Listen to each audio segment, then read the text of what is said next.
Hey guys, quick update on the drum cover. I've been working on a bunch of other things the last 2 weeks, but that doesn't mean I haven't still been hitting things. I want to give you a montage to take you through sort of exactly what I'm working on. The first thing you're going to see is me practicing a transcription, but it's a far cry from that transcription to being able to actually improvise. So I'll take you through some exercises I developed to help me practice. It took me about a week to transcribe this much of Dana's solo, and another few days to be able to play it at tempo. I felt that it was useful to kind of get inside his headspace a little bit. I used the technique I'm becoming pretty well known for, to take apart Dana's solo and play just small chunks of it until they were satisfactory, and then broaden out.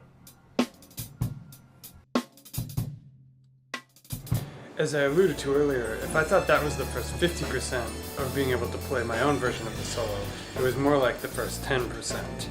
In the following embarrassing montages, you're going to see my own process of working my way through it. As usual, I left in the bit where I messed it up.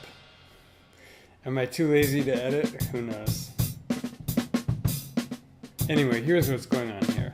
I'm playing in 5, and I'm starting with just the snare drum and the hi-hat.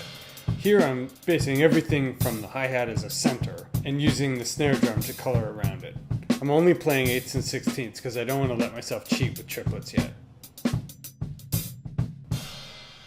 After 15 or 20 minutes with only snare drum and hi-hat, I finally add the floor tom. I'm still not using any rim shots because I don't want to add that layer of complication yet. Everything is relatively the same volume, and if I'm doing any accents, they're in the center of the head.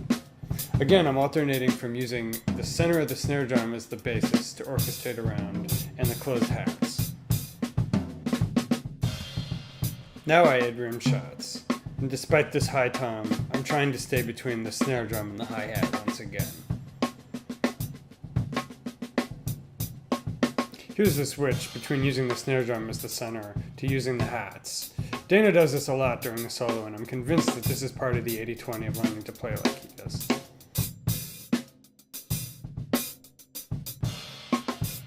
Finally, I add the floor tom in.